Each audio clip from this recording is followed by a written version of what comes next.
Okay, so they got rid of them, and the ones that got away, they ran for security back with the with the other folks. Jump to verse 50. Verse 50. Now therefore, my sons, be ye zealous for the law, and give your lives for the covenant of your father. Time. Go ahead, you keep reading. Call to remembrance what acts our father did in their time, so shall ye receive great honor and everlasting name. Was not Abraham found faithful in temptation, and it was imputed unto him for righteousness? Joseph in the time of his distress kept the commandment and was made Lord of Egypt. Benin, our father, being zealous and fervent, obtained the covenant of an everlasting priesthood. Yahweh Shai fulfilled the word, was made a judge in Israel. Kalab for bearing witness before the congregation received the inheritance of the land. David for being merciful possessed the throne and of an everlasting kingdom. Isaiah for being zealous and fervent for the law. Elias for being zealous, and fervent for the law was taken up into heaven. Ananias, Azarias, and Masal. That's Shadrach, Meshach, and Abednego. No, that's their names before it was changed. By believing was saved out of the flame. Daniel, for his innocency, was delivered from the mouth of the lions. And thus considered ye throughout all ages that none that put their trust in him shall be overcome. Fear not the words of a sinful man, for the glory shall be dung and worm. Today he shall be lifted up, and tomorrow he shall be not found. Hold on, you're kind of jump to 64. Verse 64. Wherefore ye my sons, be valiant, be valiant, and shew yourselves men in behalf of the law, for by it shall ye obtain glory. Value. But it was telling them, okay, fight this battle. The spirit already on you. Just stay the way you are. You know what I'm saying? Now jump to First Maccabees. You already at 3, right? 3 right here. Okay, yeah. Get 18 through 22. This is First Maccabees chapter 3, verse 18. And it's part of the same story. It's the same story. Unto whom Judas answered, it is no hard matter for many to be shut up in the hands of few. And with the Most High of heaven, and with the power of heaven, it is all one, to deliver with a great multitude or a small company. So he basically telling them, the Most High, the way he works, he deals in small numbers. He'll have a small number to beast mode a motherfucking a big number. Was it Gideon with the 300? You know what I'm saying? Yeah, he had to get every man right in that army. You know what I'm saying? So go ahead, Art. So you basically telling them you deal in small numbers to slaughter. And what didn't one of King David men slaughter 10,000? Yeah, I think it was like 10,000 or 1,000.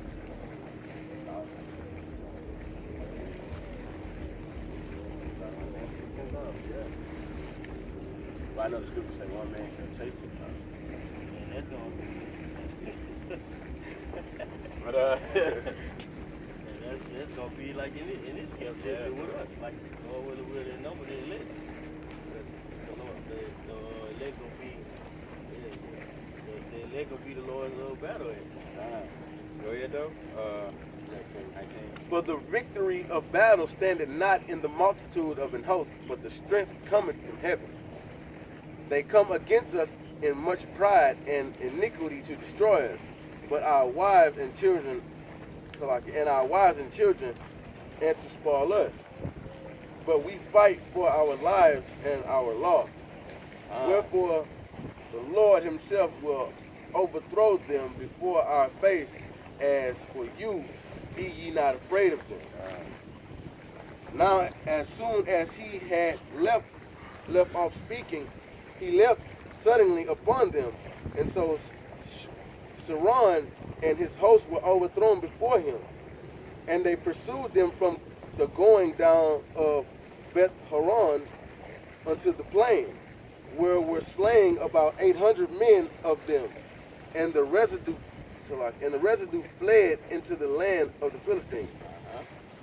Then began the fear of Judas and his brethren. So they started becoming like, oh shit, man, these dudes something to fucking deal with.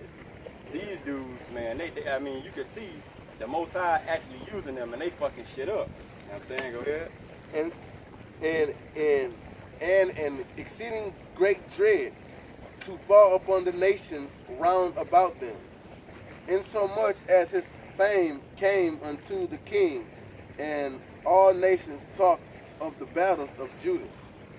Now when King Antiochus heard these things, he was full of indignation.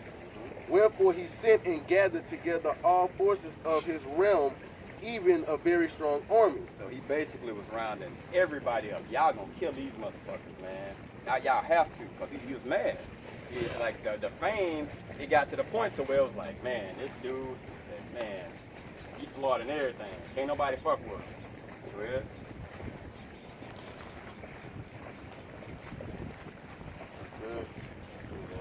He opened also his treasure and gave his soldier pay for a year, commanding them to be ready whensoever he should need them. Nevertheless, when he saw that the money of his treasures fell, and that Hold on, jump to 39. Verse 39. And with them he sent 40,000 footmen and 7,000 horsemen to go into the land of Judea, and to destroy it, as the king commanded. So they went forth with all their power. 41. Okay. And verse 41. And the merchants of the country, hearing the fame of them, took silver and gold very much with servants, and came into the camp to buy the children of Israel for slaves. A power also of Syria and of the land of the Philistines joined themselves unto them. Now when Judas and his brethren saw the miseries were multiplied, and that the forces did encamp themselves in their borders, for they knew how the king had given commandment to destroy the people and utterly abolish them. Okay, hold on. Jump to 44, but now he rounded about, and he like all his men was like setting up in certain sectors. You know what I'm saying? And they was like basically trying to, it was like on some sneaky shit. You know what I'm saying? And Judas peeped it out. Go ahead. Verse 44. Then was the congregation gathered together that they might be ready for battle, and that they might pray and ask mercy and compassion. Okay, jump to 47. So it's basically like, man, look, we see they coming. Now we got an eye out for them. The spirit already on us. You know what I'm saying? We got an eye out for them. So let us come together and pray that our power deliver us, because they large in number. We know the Most High deal with small numbers. Okay, go ahead.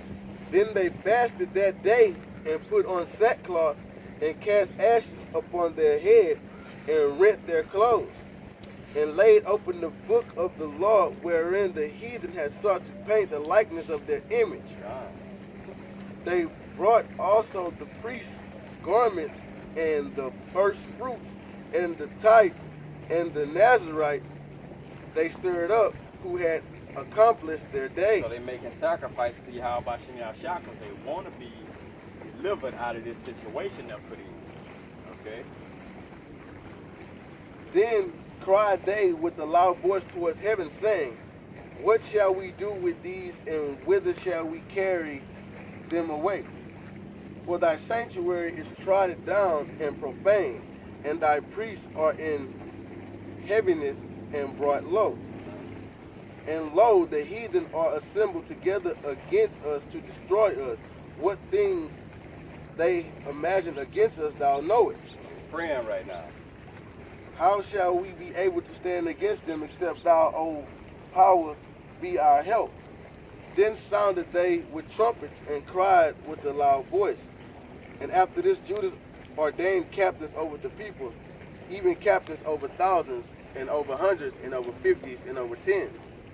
But as for such, we were building houses, or had betrothed wives, or were planting vineyards, or were fearful, those he commanded that they should return every man to his own house according to the law. So they camped removed. Huh? 57. Okay. Hold on. Yeah. Okay. So the camp removed and pitched upon the south side of Emmaus. And Judas said, arm yourselves and be, what's that word again? Valiant men. And see that ye be in readiness against the morning, that ye may fight with these nations that are assembled together against us to destroy us and our sanctuary.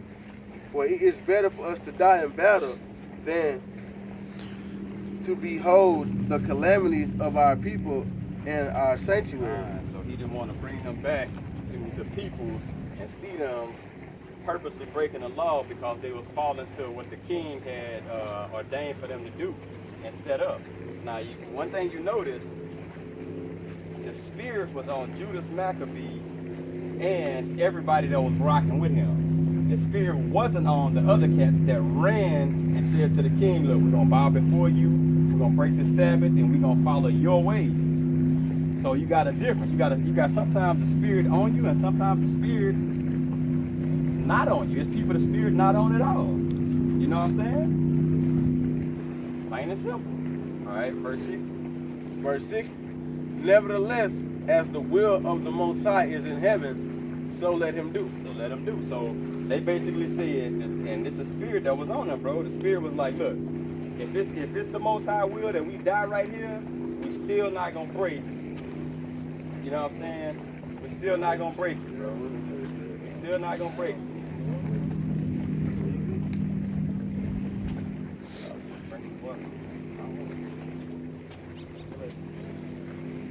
Alright, pass it like